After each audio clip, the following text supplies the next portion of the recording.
In this devotional, I'm going to share with you three thoughts from 1 Chronicles chapter 11, verses 1 through 3, where I'll answer the question, why was David accepted as king?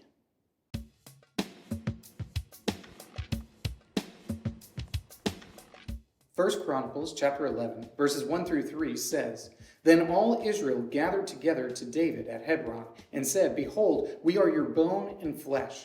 In times past, even when Saul was king, it was you who led us out and brought in Israel. And the Lord your God said to you, You shall be shepherd of my people Israel, and you shall be prince over my people Israel.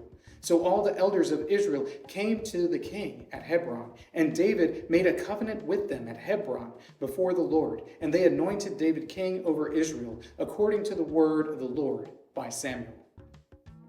It's kind of an interesting process that David becomes king by. He isn't the descendant of the previous king. In fact, he's one of the folks that the previous king was trying to run down, was trying to kill on numerous different occasions.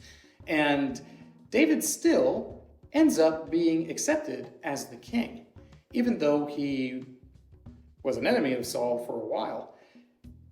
Ultimately, the people of Israel prefer David to Saul. Well, here are three thoughts on why David was accepted as king from 1 Chronicles chapter 11, verses 1 through 3.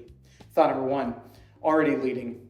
David was already leading the people of Israel even when Saul was still king. And this is something that the people sort of acknowledge about David. It's a fact and well known that David had a good reputation among the people. The people liked him. They liked him because he was a winner. And when he was winning, the people really enjoyed that. They really thought, hey, this is the kind of guy I can get behind, because when he goes out into battle, he wins. So David was already leading the people of Israel. He was leading the army, and he was making decisions that the people of Israel were able to get behind. It's amazing where success breeds confidence. And it's precisely that success that David had on the battlefield that bred confidence in him as the king over the people of Israel.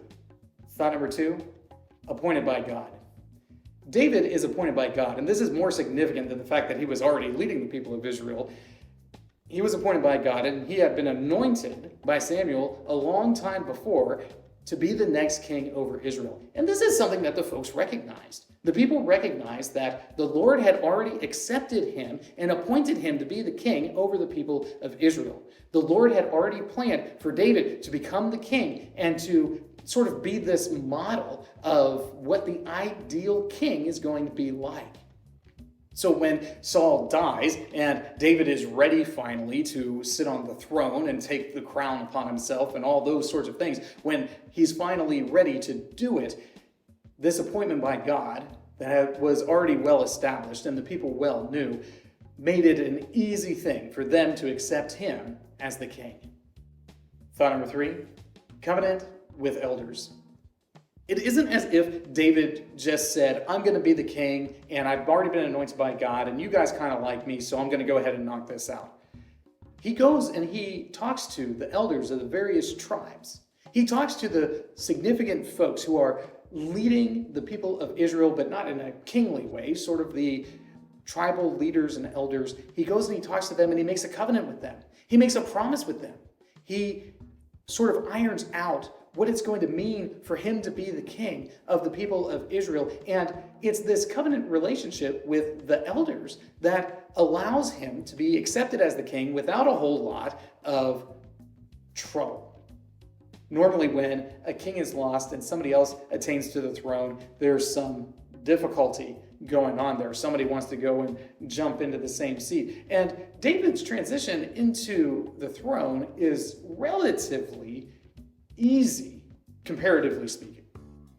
And this smooth transition largely comes about because of all these things that have already taken place. He was already leading, he had already been accepted and anointed in the name of God, and now he's making this covenant relationship with the elders, so that way it's all very clear what it will mean for him to be the king over the people of Israel.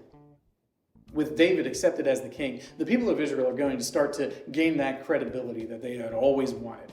The very purpose for having a king in the first place is going to be established first here with David, but more significantly with Solomon, whose kingdom is far greater than David's ever was. These three thoughts come from the assigned reading of 1 Chronicles chapters 10 through 14. If you'd like to read through the Bible with me, you can do so by subscribing to this channel, by clicking on the link in the description, or by joining the Facebook group Through the Bible, where we are reading the text of Scripture together.